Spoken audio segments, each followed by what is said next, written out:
प्यारे बच्चों, मैं आपके लिए फिर से लेके आई हूँ आपकी वर्कशीट नंबर 17 जो कि आपको 12 अगस्त को मिली है। ये क्लास 9th की साइंस की वर्कशीट है जिसके अंदर परमाणु और अणु के बारे में बताया गया है फिर से, जिसके अंदर मोल संकल्पना मेन पार्ट है। आइए देखते हैं इसमें क्या लिखा हुआ है। लिखा है परमाणु और अणु मोल संकल्पना। इसके अंदर जो जिज्ञासा कहती है, ज्ञान, हम एक तत्व अथवा यौगिक के पदार्थ की मात्रा कैसे ज्ञात कर सकते हैं। मात्रा ज्ञात करने के लिए मोल संकल्पना का बहुत इंपॉर्टेंट रोल है, ध्यान से देखेंगे। जिज्ञासा को कहता है, ज्ञान दीदी, एक रासायनिक अभिक्रिया समीकरण से हम उसमें भाग लेने वाले परमाणुओं तथा उसके अणुओं की संख्या सीधे ज्ञात की जा सकती है कि हम अगर कोई एक अभिक्रिया के दौरान हम कितने परमाणु अगर उसके समीकरण में भाग ले रहे हैं या नहीं ले रहे हैं, वो हम सीधे से ज्ञात कर सकते हैं। इसलिए पदार्थों की मात्रा का ज्ञान भी उसके परमाणु तथा अणुओं की संख्या के आधार पर किया जा सकता है।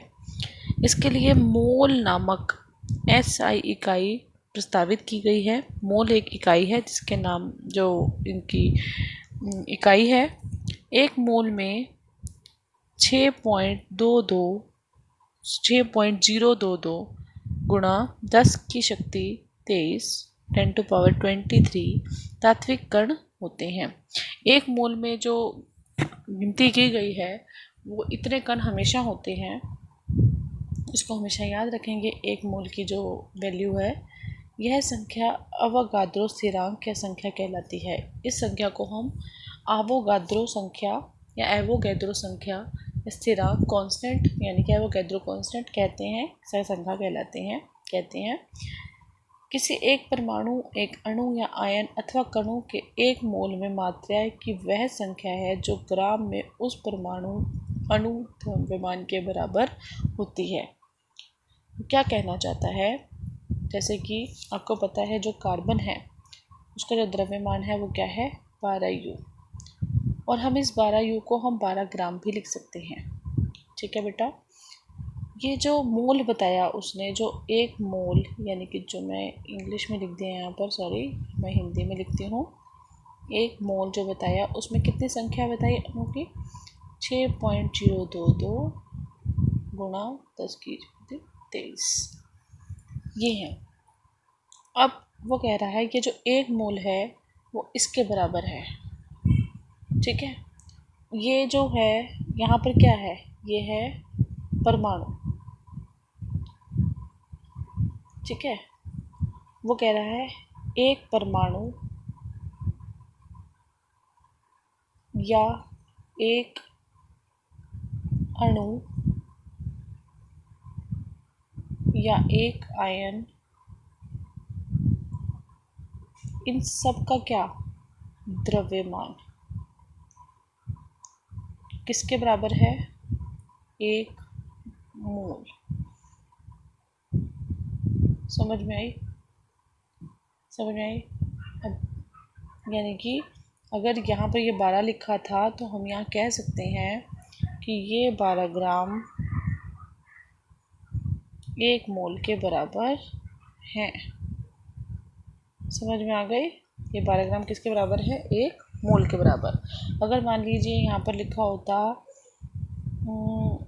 H2, तो एक H का जो द्रव्यमान होता है वो एक होता है, 2 का कितना होगा, 2 ग्राम। तो हम यहाँ कहते हैं 2 किसके बराबर है, एक मोल के बराबर है। लेकिन हम यहाँ क्या बोलते, ये अणु है, तो ये क्या है, परमाणु। ये लिखना ज़रूरी है कि परमाणु है या फिर अणु है। ये थोड़ा समझ में आया होगा, जिनको आ गया अच्छी बात है, जिनको नहीं आया हम फिर से समझा देंगे बाद में। जैसे कि यहाँ पर एक मोल हाइड्रोजन के इतने परमाणु होते हैं, उनका द्रव्यमान 1U या फिर 1 ग्राम है। तो ये तो इसके बाद है, किसी भी जो मोल संकल्पना में क्या क्या इंपॉर्टेंट पॉइंट्स हैं वो सारे इसमें दिए हुए हैं। जैसे कि सबसे पहला है, एक किसी पदार्थ का एक मोल इसके बराबर होते संख्या आपको बता दी है, कितने कण होते हैं एक मोल। और एक मोल किसके बराबर होता है, यहाँ लिखा परमाणु, इसके बराबर अणु होंगे तो भी इतने होंगे, परमाणु होंगे तो भी इतने होंगे। किसी पदार्थ के एक मोल का द्रव्यमान निश्चित होता है। आपको द्रव्यमान पता है, निश्चित होता है। किसी पदार्थ के एक मोल का द्रव्यमान उसके सापेक्ष परमाणु और अणु द्रव्यमान के बराबर होता है। जैसे मैंने अभी आपको बात बताई कि उसका जो द्रव्यमान है वो किसके बराबर होगा, उसके एक मोल के बराबर होगा। एक मोल परमाणु का द्रव्यमान उसके ग्राम से तोलित परमाणु द्रव्यमान के बराबर होता है। जैसे मैंने बताया ये 1 ग्राम के बराबर है। तो ये जो आणविक इकाई है वो हमारी किसके बराबर है, ग्राम के बराबर है। जैसे कि 1 मोल ऑक्सीजन क्या है बेटा, यहाँ पर जो ऑक्सीजन है जो वो है अणु, परमाणु नहीं है, ठीक है। तो इसका जो द्रव्यमान होगा वो पहले 1 का तो पता है हमें 16 है, तो 2 का कितना होगा 32। तो हम कहेंगे जो 32 ग्राम है वो 1 मोल ऑक्सीजन अणु के बराबर है। समझ में आई। तो इसमें ऑक्सीजन के इतने अणु होते हैं और 1 मोल में संख्या कितनी होती है, वो इतनी होती है, हमें पता है। अवोगाद्रो जो संख्या है वो उसके बराबर होती है, जिनका द्रव्यमान इसके बराबर है। ये आपको समझा दिया बेटा। इसके बाद है उदाहरण के लिए, जैसे इन्होंने दिखाया है 8 ग्राम हीलियम में परमाणुओं की संख्या निकालनी है। अब हमें पता है यहाँ पर हीलियम की सब परमाणु द्रव्यमान हमें दिया हुआ है, कितना है 4U।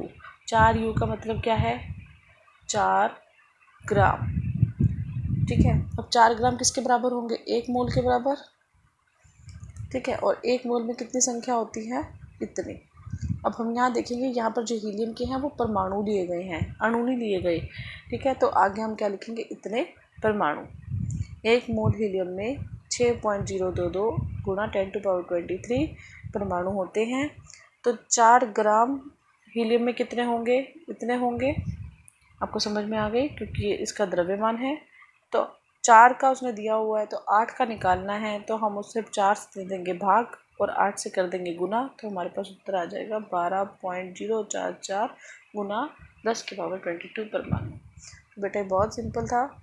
इसके बाद है हमारा जो नेक्स्ट है उदाहरण, वो है 0.5 मोल नाइट्रोजन गैस। अब यहाँ पर जो देखिए ये क्या है, ये है अणु, परमाणु नहीं है। तो इसमें 2 नाइट्रोजन है, 2 नाइट्रोजन पर इसके जब 2 नाइट्रोजन होंगे तो 1 का कितना होता है 7, 2 का कितना, तो N2 का क्या होगा 14। तो इसका हमें द्रव्यमान निकालना है इस गैस का। तो यहाँ पर द्रव्यमान हमने निकाल दिया है कितने का, इतने। और ये इसका द्रव्यमान इसके 14, ये ग्राम किसके बराबर होगा, 1 मोल के बराबर होगा, ठीक है ना। तो नाइट्रोजन गैस अणु का द्रव्यमान हमारे पास 28 हो गया, ठीक है बेटा।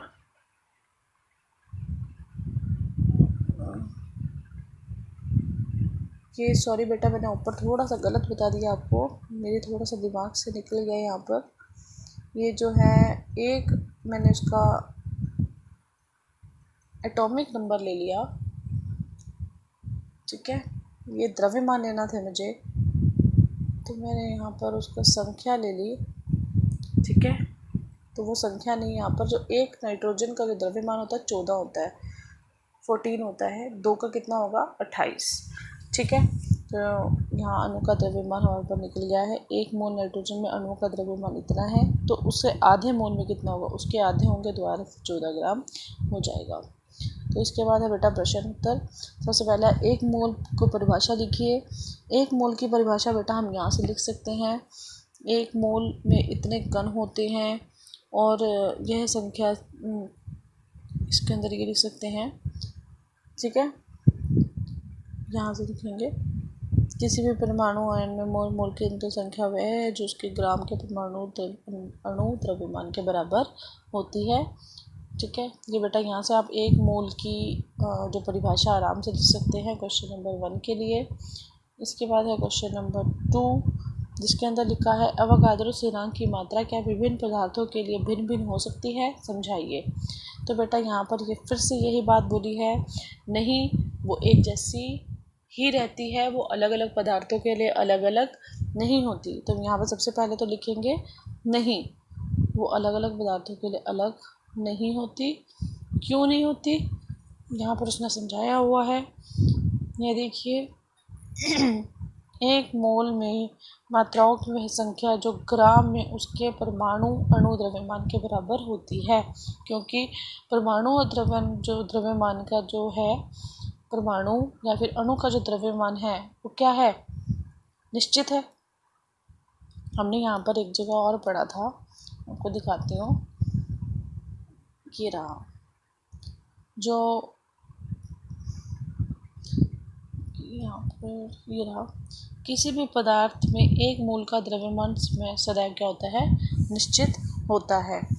इसीलिए जब द्रव्यमान निश्चित है तो उसका किसी भी पदार्थ के एक मोल का द्रव्यमान उसके सापेक्ष परमाणु और अणु द्रव्यमान के बराबर होता है। इसीलिए हमेशा एक मोल परमाणु का द्रव्यमान उसके ग्राम में तोलित परमाणु द्रव्यमान के बराबर होता है। तो आप यहाँ से ये दोनों बातें लिख देंगे तो भी आपको समझ में आ जाएगी, क्योंकि द्रव्यमान हमेशा एक जैसा रहेगा, इसीलिए हमेशा जो ये स्थिरांक है वो भी हमेशा एक जैसा ही रहेगा। ठीक है बेटा। इसके बाद है हमारा क्वेश्चन नंबर 4, जिसमें लिखा है 3, क्वेश्चन नंबर 3, जिसके अंदर लिखा है 24 ग्राम हीलियम में परमाणुओं की संख्या। सबसे पहले हम देखेंगे 24 ग्राम है, ठीक है। 24 ग्राम, और क्या है, हीलियम। हीलियम का जो सिंबल है वो ये है, प्रतीक ये है, H बड़ा E छोटा। परमाणुओं की संख्या निकालनी है। परमाणु सबसे छोटी इकाई है तो सिंगल है, एक ही है, ये यौगिक नहीं है। तो 24 ग्राम क्या है, हीलियम।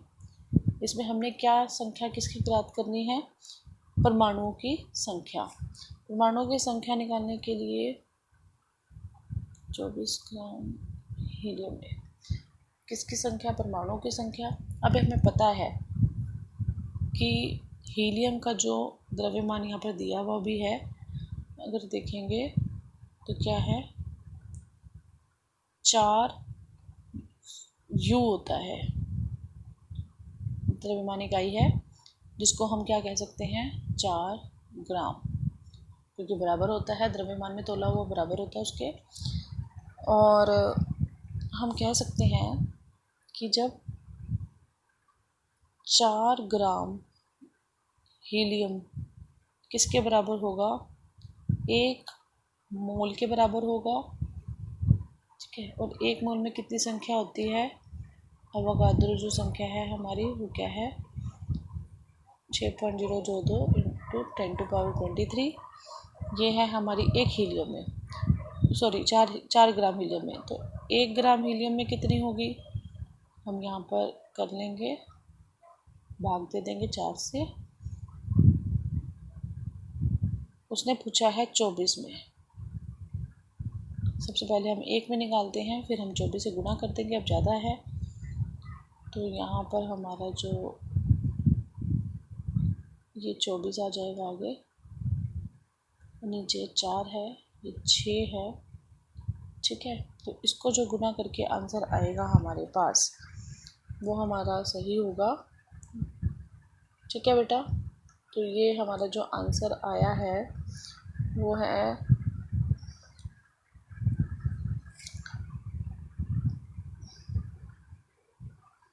36.132 गुणा 10 के ये।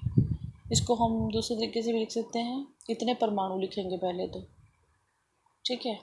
अगर हमने यहाँ पर, हम ज़्यादातर कोशिश करते हैं कि 1.1 ही स्थान पे लगाए, तो हम जो इसका जो उत्तर लिखेंगे वो ऐसे लिख सकते हैं, 3.6132 10⁻24, क्योंकि हम दशमलव को आगे लेके पीछे लेके आगे लेके गए हैं तो यहाँ पर 24 हो गया, तो इतने परमाणु हो गए। ये भी लिख सकते हैं, चाहे ये लिख सकते हैं, दोनों में एक ही बात है, ठीक है बेटा। तो ये था आपका प्रश्न नंबर 3। प्रश्न नंबर 4 है 0.5 यानी कि 0.5 मोल नाइट्रोजन परमाणुओं का द्रव्यमान ज्ञात कीजिए। अब यहाँ परमाणुओं का पूछा है उसने, नहीं तो आपको यहाँ पर अणुओं का तो दिखाया था पीछे आपकी स्लाइड में। तो हम यहाँ पर तो द्रव्यमान ज्ञात करना है और द्रव्यमान हमें एक का दिया हुआ है, वो है 14U। तो हमें आधे का निकालना है। अब हमें पता है कि जो नाइट्रोजन का जो द्रव्यमान है वो है 14U। ठीक है, इसको हम 14 ग्राम भी लिख सकते हैं। ठीक है, तो हमें पता है कि ये 14 ग्राम जो नाइट्रोजन के परमाणु हैं किसके बराबर होंगे, 1 मोल के। ठीक है, ठीक है। तो अभी हमें इसका क्या निकालना है, द्रव्यमान। ठीक है, या फिर हम इसको उल्टा लिख सकते हैं कि 1 मोल किसके बराबर है, 14 ग्राम के बराबर। तो हमारे को निकालना है ये, तो हम इसको इससे गुणा कर देंगे, यानी कि 14। इसका दशमलव हम खोलेंगे तो ऐसे आ जाएगा, इसको यहाँ से कैंसिल करेंगे तो ये यहाँ पर क्या आ जाएगा, 7। ठीक है, तो आधे मोल में कितना हो जाएगा, 7 ग्राम। समझ में आई, 7 ग्राम उसका क्या है, द्रव्यमान। इसके बाद है बेटा हमारा प्रश्न नंबर 5, जिसके अंदर है 36 ग्राम जल में मोलों की संख्या का परिकलन करना है। बेटा आप यहाँ पर ध्यान देंगे, यहाँ पर हाइड्रोजन और तुम्हारा जो ऑक्सीजन है उसका जो द्रव्यमान लिख रखा है, हाइड्रोजन का 1U, ऑक्सीजन का 16U। सबसे पहले तो हमें क्या करना पड़ेगा, पिछली बार हमने द्रव्यमान निकालना सीखा था, उस तरीके से हम सबसे पहले द्रव्यमान निकालेंगे जल का। जल का द्रव्यमान निकालने के लिए हमें पता है हाइड्रोजन का जो दिया उसने 1U दिया है, और ये कितने हैं, 2 हैं। और ऑक्सीजन का दिया है उसने 16, ये कितने हैं, 1। तो हम इसका जो निकलेगा हमारे पास जो मोलर द्रव्यमान या आणविक द्रव्यमान वो है 18 ग्राम। ठीक है, अब 18 ग्राम के अंदर कितने हैं, 18 ग्राम जल के अणुओं के अणु किसके बराबर है, 1 मोल के बराबर। ठीक है, ठीक। तो यहाँ पर से हम उसका निकाल सकते हैं, 36 ग्राम का भी निकाल सकते हैं। ठीक है, तो पहले हम यहाँ निकालेंगे 1 ग्राम का, 1/18, और यहाँ पूछा है 36 ग्राम का, तो ये हमारे पास हो गया 2, यानी कि जो हमारा उत्तर आया वो क्या है, 2 मोल। ठीक है बेटा, इसके बाद ये था आपका लास्ट क्वेश्चन जिसके अंदर हमें करना था। इसके लिए मैंने आपको यहाँ पर सॉल्यूशंस भी दिए हैं बेटा, ये देखिए, ये है क्वेश्चन नंबर 3। ठीक है, इसका उत्तर भी निकाला हुआ है। इसके बाद है क्वेश्चन नंबर 4, क्वेश्चन नंबर 4, और सबसे लास्ट में हमारे पास है क्वेश्चन नंबर 5। ये आपको भी सॉल्व करके दिखाए हैं और इसके उत्तर ऑलरेडी मैंने आपको लिख के भी दिए हुए हैं, तो आप सॉल्यूशन आराम से अपनी कॉपी में आगे लिख सकें। ठीक है, तो बेटा ये थे आपकी वर्कशीट नंबर 17 जो आपको 12 अगस्त को मिली है। इसके बाद जब नेक्स्ट वर्कशीट आएगी हम फिर से आपसे बात करेंगे और आपको समझाएंगे। तब तक के लिए जस्ट रहिए, खुश रहिए।